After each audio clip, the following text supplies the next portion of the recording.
to our MSc Spotlight, Sexual Violence as a Weapon. Today we will discuss a very shocking and sensitive, but nevertheless important topic that must not be overlooked. I'm very thankful that so many people came to our Spotlight session. Thank you. My name is Düsen Tekkal and I'm a journalist, filmmaker and social entrepreneur. My connection to the issue of rape in war is rather personal. I am a member of the Yazidi community, a group of 1 million people worldwide who fell victim to genocide at the hands of ISIS in August 2014 in Iraq. I left my safe haven in Germany to witness the events as a war reporter on the ground and became a human rights activist overnight. Rape played a key role in ISIS attempts to eradicate the Yazidis as a whole. Yazidi women were abducted, raped and sold as slaves on ISIS slave markets.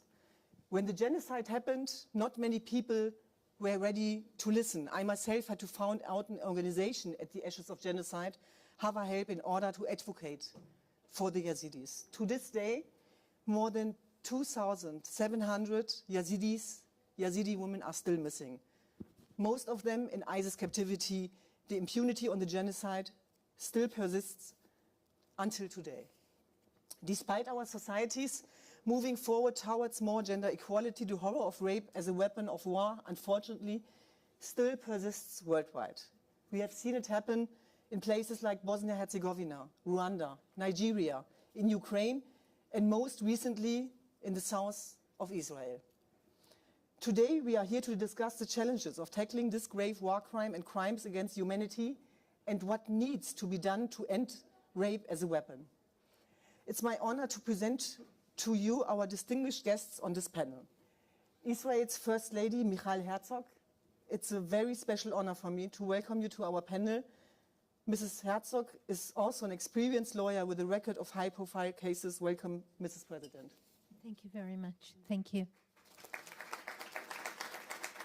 Also present on our panel, Melanie Joly, Canada's current Minister of Foreign Affairs, with exceptional work experience as a lawyer. Yeah. Welcome. Hi, thank you. Also on the panel, Obiageli Ezekwesili is many things. An economical policy expert and advocate for transparency, accountability, good governance and human capital development, a humanitarian and an activist. She's also the former Federal Minister of Education of the Federal Republic of Nigeria, and she initiated the schoolgirls, a well-known campaign, Bring Back Our Girls. Welcome to our panel. Thank you. Our panel is completed by Dr. Deborah Lipstadt. She's a world-famous historian, author of the groundbreaking study Denying the Holocaust. She was accused unsuccessfully by Holocaust denier David Irving, a legal case that made headlines around the world. Dr. Lipstadt serves as US Special Envoy to monitor and combat anti-Semitism with the rank of ambassador. Welcome, Ambassador Lipstadt. First ladies first, I want to start with a question for Mrs. Herzog. When I switched on my phone on October 7, the video and pictures I saw remind me of August 2014.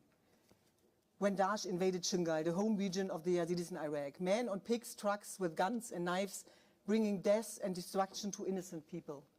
The hashtag Hamas is ISIS was trending soon on social media. I was surprised, to put it diplomatically, that not everyone had the same perception of the events unfolding. How did you feel on that day and the weeks since? Thank you. First of all, it is an honor to be here. And it is an honor to be here with families of hostages that are still held in Gaza, and also Aviva, who came back from captivity. And I'm honored that they are here with us, and we can bring out the voice and carry the flag to bringing the hostages back. So the hostages were taken on October 7th as part of the terrible atrocities that happened that day. It took us all by surprise. We were shocked. And I'm not sure yet that we totally understand the ramifications of the event. Not to mention, of course, the issue that we are discussing here, the horrible gender-based violence that took place on October 7th, and the late response in the world for that horrific act, many acts, systematic, premeditated acts.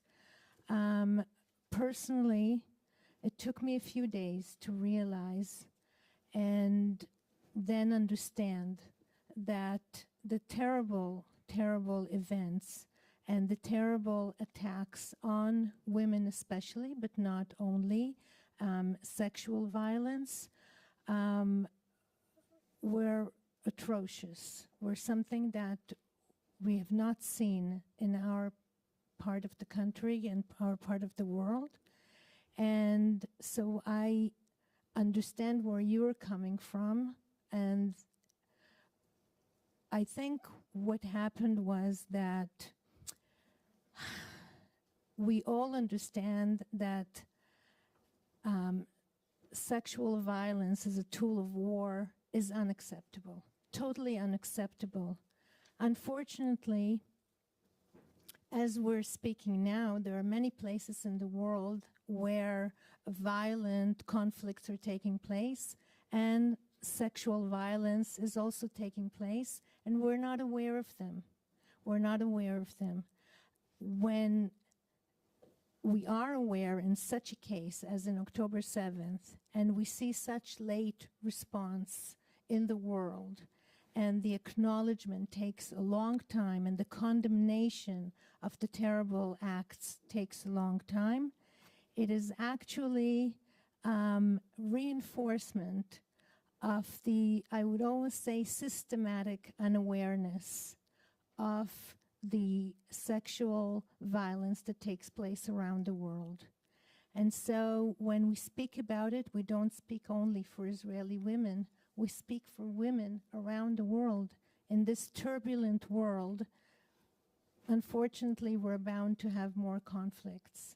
And so I think we speak on behalf of women at large, and we have to understand that.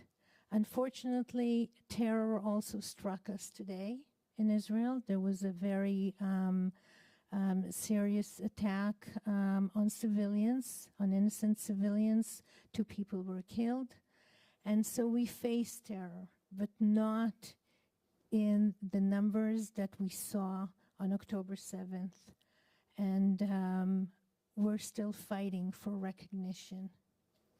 So we had to wait 7 long weeks for global women's organizations before they could bring themselves to condemn the mass sexual violence.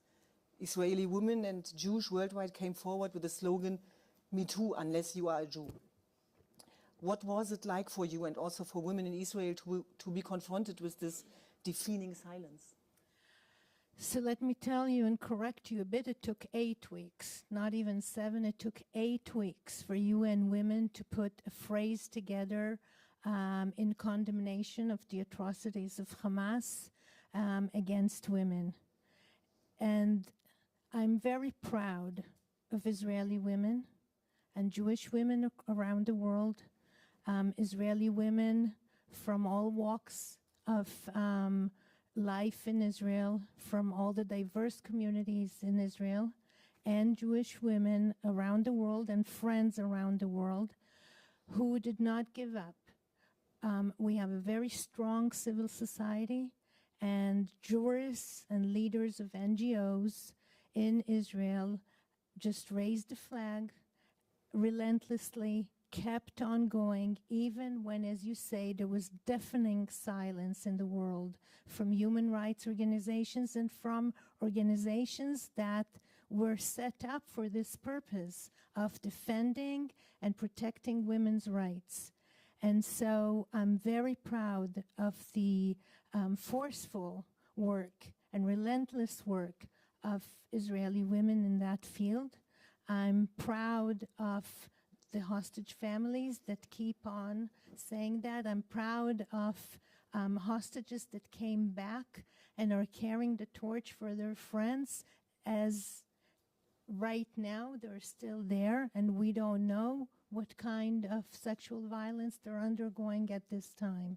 So it was very painful, but I think with this unrelentless effort, we're seeing a change. We're seeing a change. We had in the last 2 weeks the team of Special Undersecretary Pramila Patten come to Israel for a fact-finding mission, and we see a change in the way it is perceived now. So we're going on with our work. Thank you. Thank you. Mrs. Lipstadt, you called October 7 the most deadliest attack on Jews since the Holocaust. Recently, UN Special Reporter called the massacre a quote-unquote response to the Israeli oppression. What would you respond to her? When it comes to rape, we call it gender-based violence. That's a very antiseptic word for rape, mutilation, violation of women, and I think we should avoid antiseptics here. I just saw pictures of the evidence from the investigation, and I've never seen anything like it. There is no but. Rape is wrong. Full stop. That's it. There may be situations which produce violence, but rape, violation of women, is wrong, period. End of conversation. And the thing that has struck me, and Ambassador Michelle Taylor, the American ambassador to the Human Rights Council in Geneva, and I had co-authored an op-ed in The Guardian. We chose The Guardian specifically because it is a progressive, left-leaning organization, and we wanted to reach those voices. And we compared the response to when the young girls were taken by Boko Haram, or the Yazidi women, where there was an outcry, not enough of an outcry given what happened, but certainly an outcry, and I've met with Yazidi women. Or even Iranian women, one of whom was killed, but others were just abused for taking off their headscarves.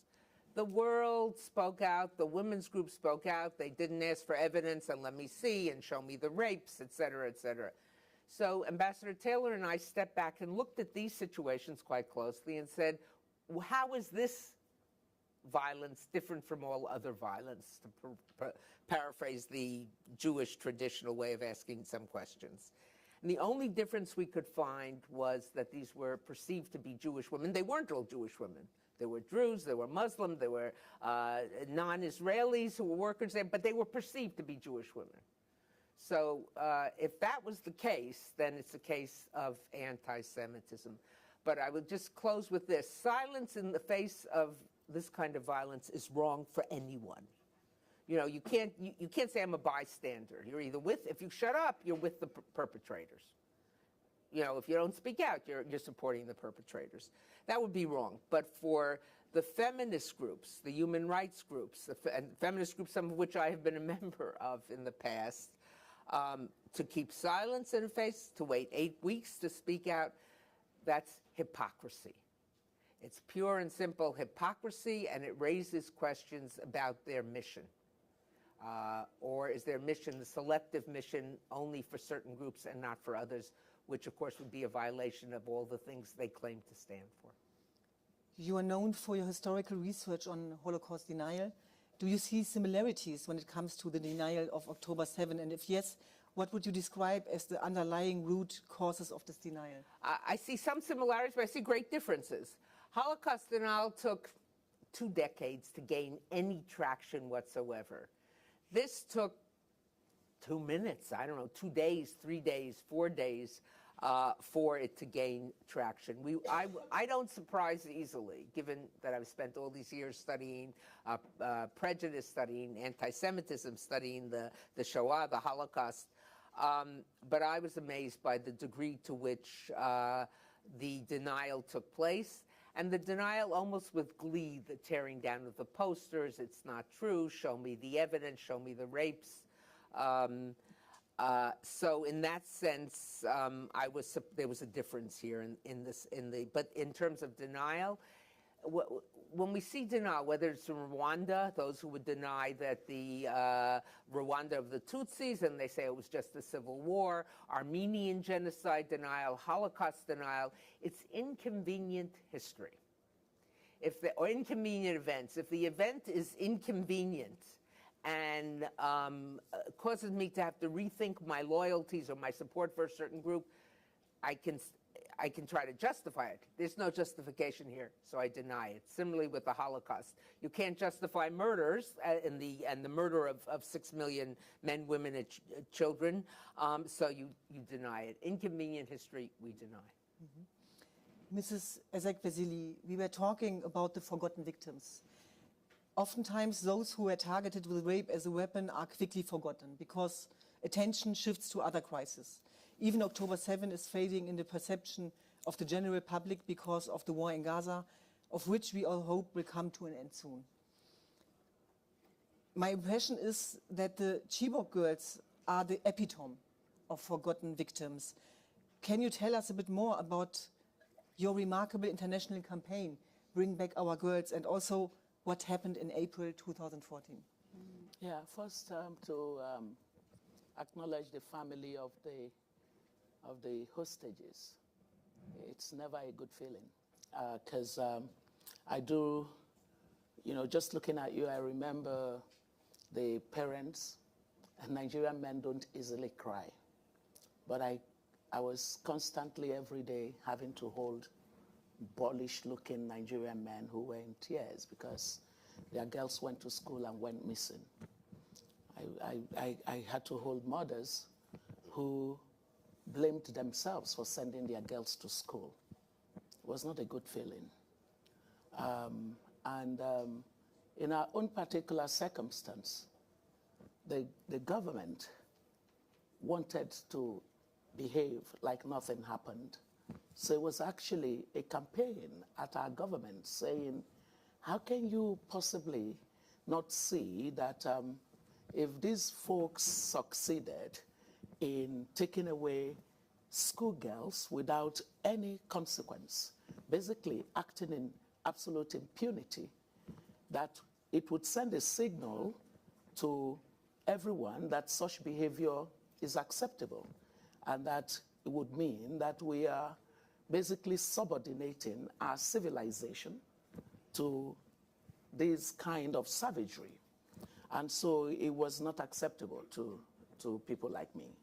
And so we held our government to accountability, saying that our government had a duty to find the girls. And that's how I used the word bring back our daughters, and a young Nigerian who was watching me said, Antiobi says, bring back our girls. And I said, yes, everybody help us to say, bring back our girls. And so to your question, more specifically, one thing that I feel was helpful to the campaign that we mounted concerning Chibok girls was that we really put everyone in a place where they could see themselves as parents of the girls, as cousins of the girls, sisters of the girls, schoolmates of the girls, community members of the girls. And so when it blew up nationally, and then through technology went across borders, people were feeling a sense that these girls like remind me of my daughter, or remind me of my sister. And so it galvanized that kind of global attention. Now, if I look at what had to take place, what had to take place was an unrelenting attitude, because we refused to back down until action was taken about the girls. So that persistence, I was mocked every day. Every day I was mocked, because there were people in the country who thought that it was all about politics, and that somehow we were politicizing something that did not happen. So it is a shocking thing in our world when the pain is left for those who go through the pain, as well as those who feel connected to the pain. I was at the center of mockery for doing Bring Back Our Girls, together with the other women and some men who joined us. But one thing is clear. If our world continues to pretend that we will sit around and allow terrorism to rule over us, then it means we're not, as a people, asking the political leaders of this world to take responsibility.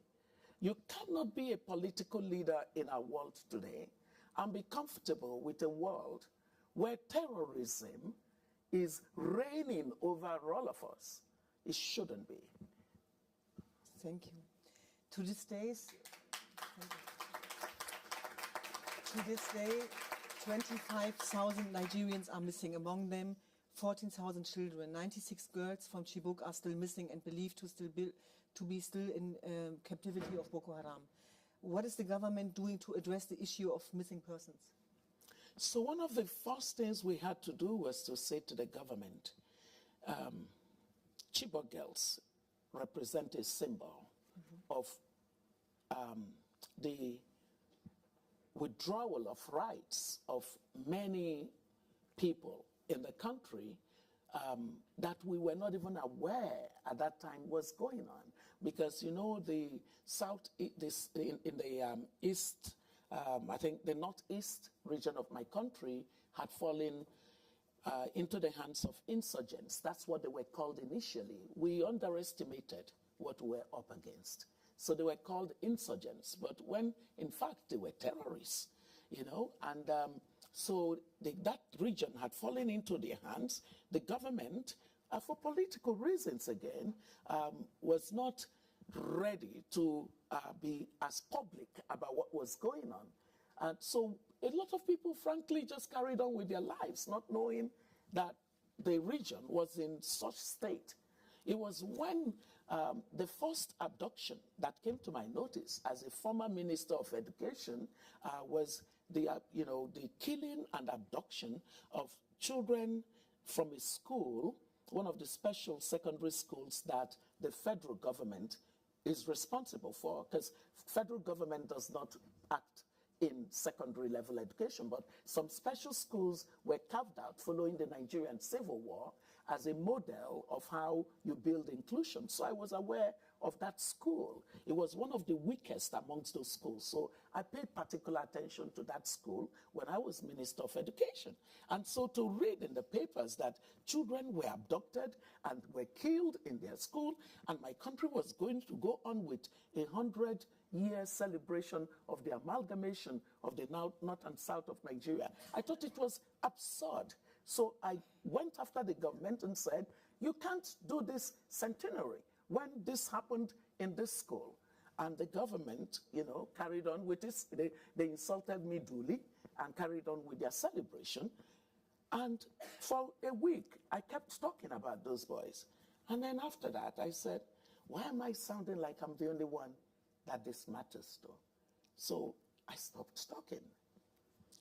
But I stopped talking only by saying, I feel sad that by doing this, you're basically opening the door for it to be okay that children cannot go to school and learn, that now they'll be forced to choose between going to school and staying alive.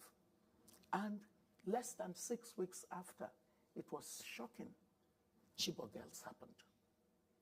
Every time we ignore things that we should tackle, we basically are setting a precedent.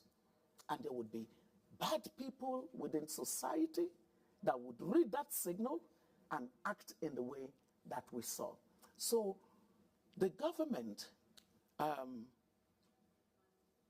did not do much, which was why we were very angry protesters, I have to tell you.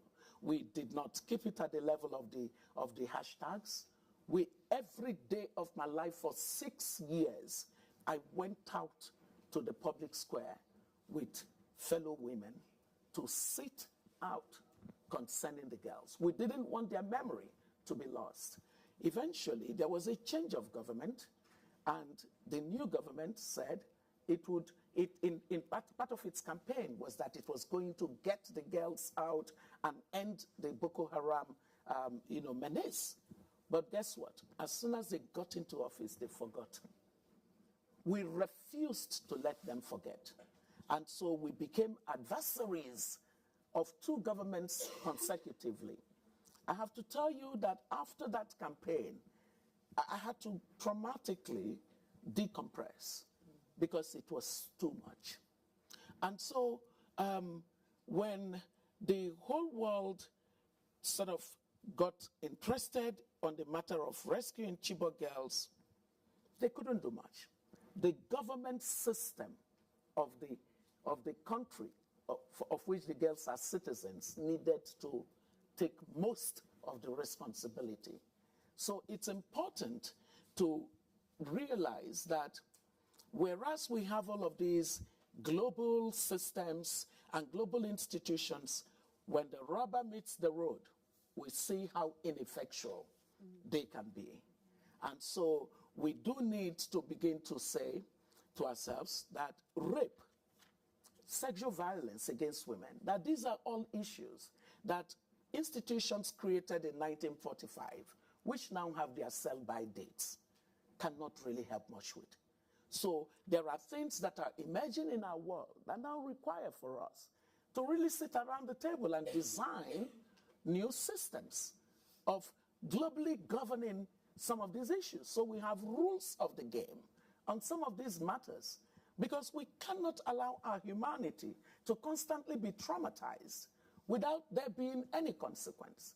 The rules of the game that we should globally govern some of these kinds of behavior are not existent. Can I tell you something that I found strange? It was only about 3 months ago that some staff of the UN Human Rights, what's that body? There's Commission came to my country to speak to me about Chibok girls. Chibok girls' abduction would be 10 years on the 14th of April. So fast they came. So you can see the gap. There is a gap in terms of instruments for dealing with this as a global menace. And I believe that part of our multilateral order that we all, anyone who is sensible, should be questioning our existing multilateral system. It does require a complete design. I don't even say redesign, because yes, you can use that word, but I'm more radical about it, because I'm saying that the system that can solve the problems that we more and more see would have to be imagined completely. We can parallel track the process of transitioning from what we currently have, but we do need a new thing. And it has to be a new thing that recognizes the young people, the women, vulnerable people, these whole formalized systems that are only to the strong is not very good. It's not very helpful. And especially this system that excludes majority of the people that will make up 1 out of every 3 young people in the world to come, that is Africa. Africa, in about a couple of decades, would be the workforce of the world, because 1 out of every 4 people in the labor workforce of the world will be Africans. And the kind of data around men and women is 50-50 in Africa. So if we disregard women, and then we end up in a situation where you have a lot of women from Africa who have to go through things that people don't care about, that would be a disaster. I am so sorry for taking so much time, but you get me going on these matters, and I can't stop. You're passionate Yes, about you're passionate, and it's important to speak that out, of course. And we probably can all agree that we talk about the suffering of Israeli women. We must address the fact that there is tremendous pain on the other side, on the Palestine side as well. It is close to my heart to say that especially we as women must not overlook that Palestinian women and children in Gaza and Rafah are suffering right now, and that everything needs to be done to safeguard civilian life in the war against Hamas. Honorable Mrs. Joly. You are actively working towards a hostage and a ceasefire deal and getting more humanitarian aid into the Gaza Strip. And I assume we all want to see this happen very soon. Canada is one of the countries to adopt a feminist foreign policy. What has a feminist foreign policy to offer when it comes to combating rape as a weapon of war? Well, first, I'm happy to and honored to be with all very strong women. I'm convinced we could talk about sexual violence also with men also on the panel. And I would like to say thank you to the families for being here. Canada lost on October 7, 8 Canadians.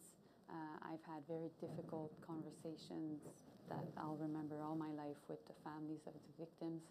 Some of them, until January, we thought were still hostages. And so basically, I can just share your pain. So thank you, and thank you, Mrs. Herzog, for being here. Well, first and foremost, I think when it comes to sexual violence, it should not be a taboo. I like, Deborah, when you were saying it's rape. It is. Mainly on women, girls, not only. And we know that it has been used in war for millennia. But now we're talking about it. And I think what I like about the fact that we're talking about it and that there's lots of study about it is we're not talking about victims of sexual violence anymore. We're talking about survivors of sexual violence. Because it is important as we shed light that we provide the support for these women to be able to fully function, to be able to understand that what they went through, their trauma, is something that they can talk about and that people can learn from. And I was just in Chernihiv in northern Ukraine last week and having this conversation. Not only those who had been raped in the context of the war, but also as the entire society has lost a husband, a child, a brother. The entire society is traumatized. What you're seeing right now is just a rise in violence in families. And more, you're seeing tensions within families and a lot of women having to deal with veterans that are broken by the war. And what we do on the Canadian side is we have different ways of doing this. First, we've been working in Ukraine with just the Prosecutor General to make sure that we trial these cases because it's important that we get to accountability. We've provided also ways for Ukrainian police forces to be trained. We even send Canadian police forces to help them. We also are at the international level with the ICJ and also with the ICC. And I know that the international system is not perfect. I really do. But I think that it needs to start from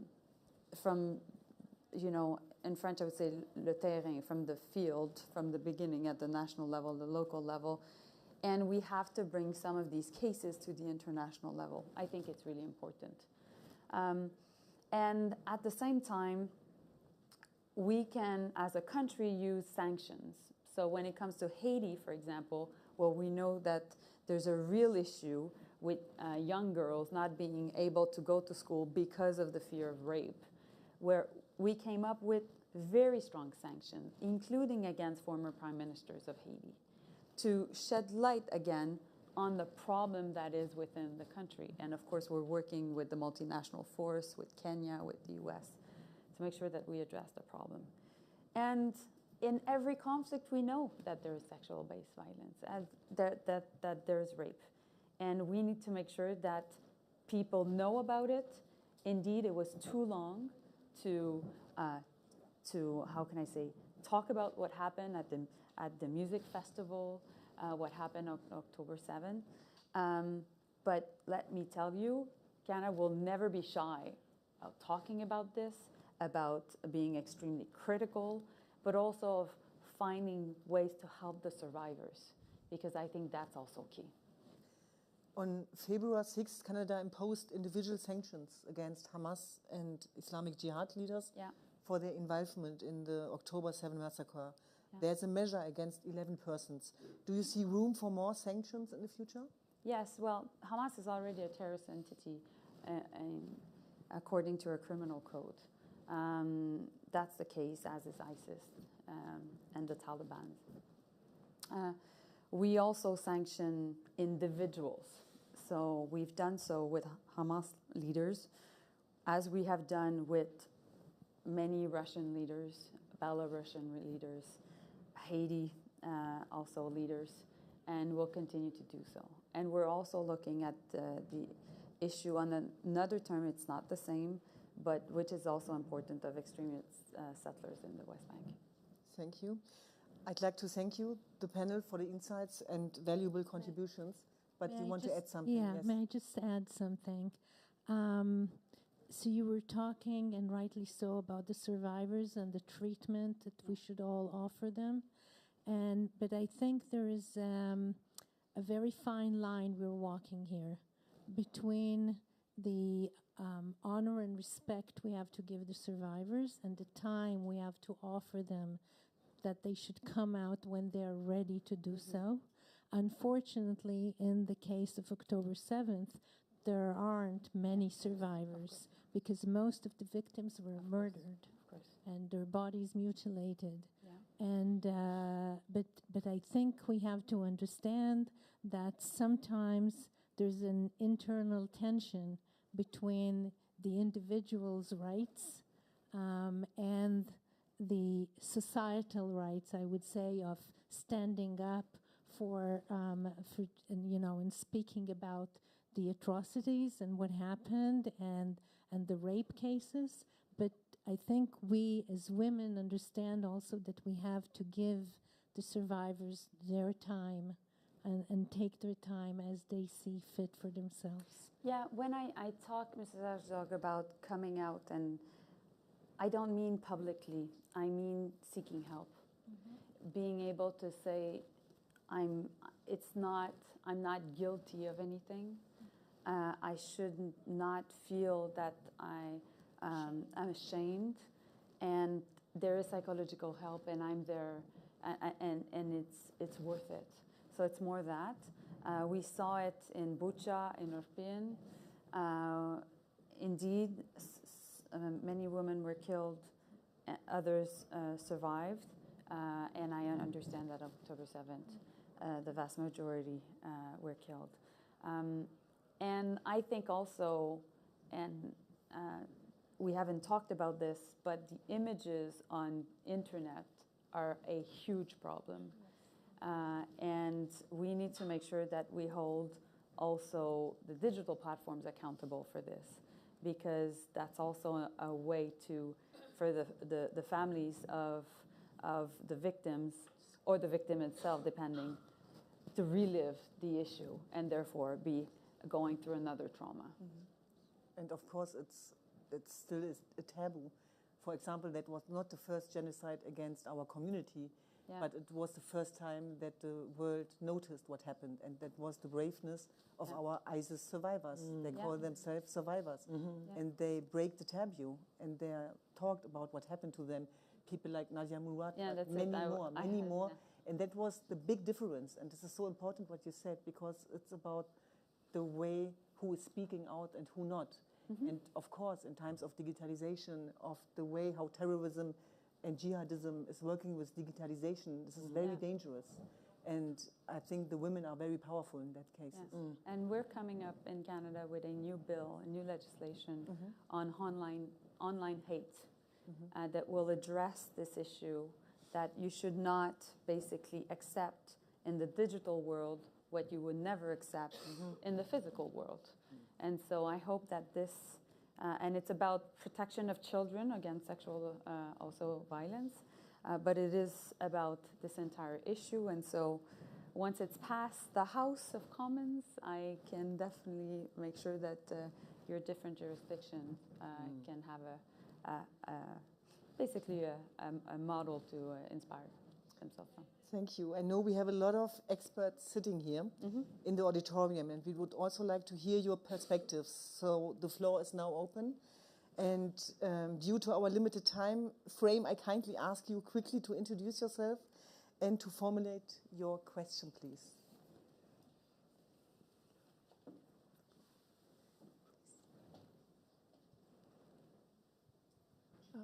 Thank you very much. Silvana Koch-Merin, former member of European Parliament and president of Women Political Leaders, Global Network of Women in Political Office.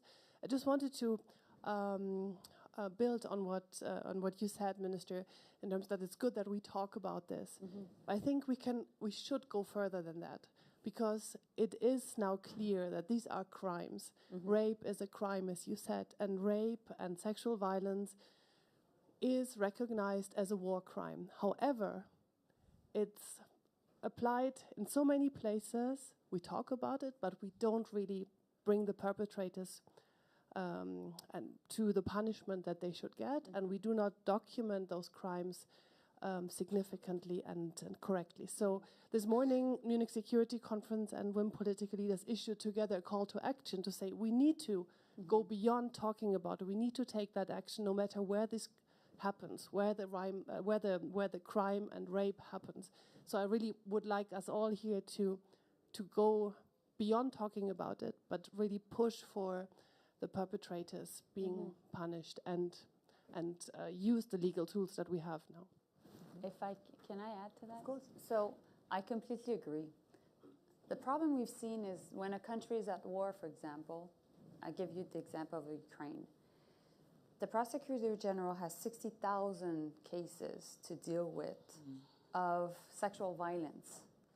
So there's not enough police forces to deal with it. There's no actually expertise in the field. It's not necessarily being seen as a priority case in many of the local jurisdictions dealing with this. There's not prosecutors ready to be able also to have the right evidence to prosecute. So that's why we need to build the ground up. And so that's why we've sent a lot of funding, supported also the police forces. And then there can be a trial. And then the survivor can tell her story. And our goal is to make sure that there are enough stories that these stories can, not all of them, not the 60,000, but enough to show that that was a war crime. That was part also of the war crimes that should be looked into at the ICJ and ICC level. So that's the goal, but I completely agree.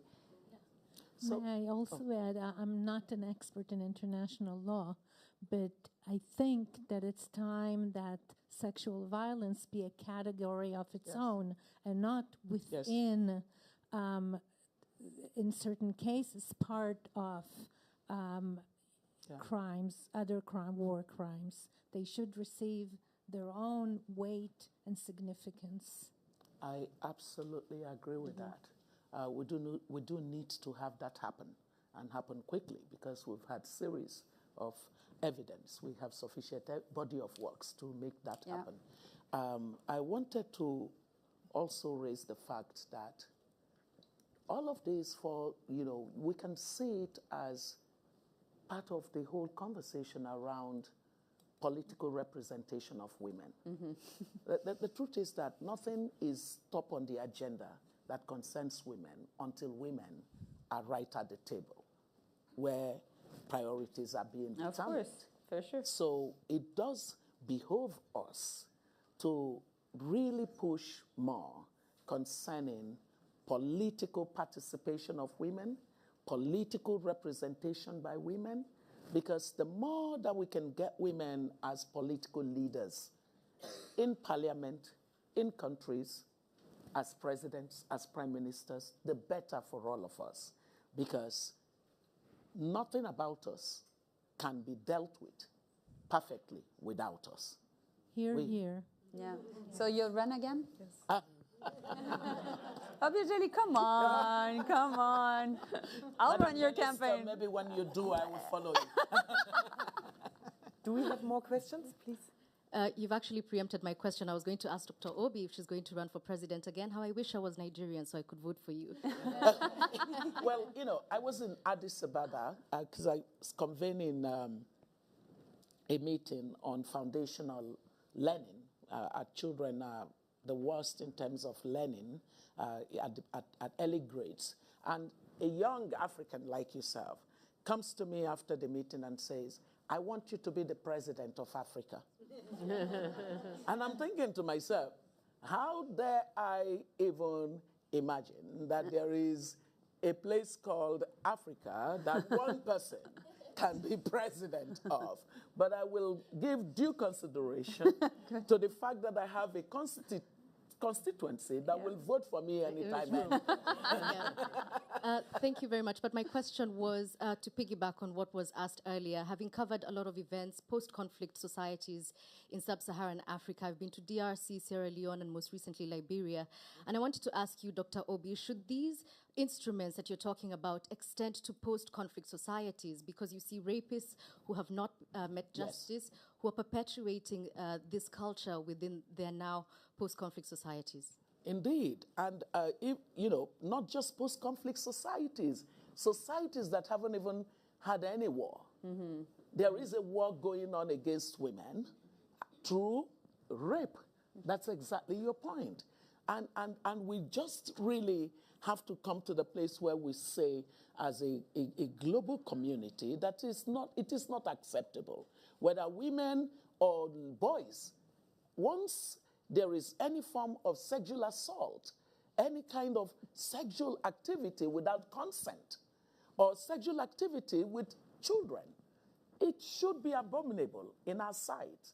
And so one of the things that I find that is now happening is people are connecting rape and such sexual violence to economic growth and development, productivity of society. Maybe finally, the men who only care about the bottom line profit will see that it's not just about women crying that they've been raped. It is that the larger society is affected, not just in terms of the social tragedy that it is, but also the fact that we lose economic benefit as a community of people when women are abused. Thank you very much. We reached the end of today's session on sexual violence as a weapon. We could probably go on for hours and hours and would not reach the bottom of the issue. I would like to thank everyone who spoke today and presented their view on the topic. Thank you all for your contributions. Especially the families. Especially the families. Especially the families, of course. I wish every one of us a fruitful discussions in the coming days and a pleasant time here in Munich. Thank you very much. Thank you. Thank you.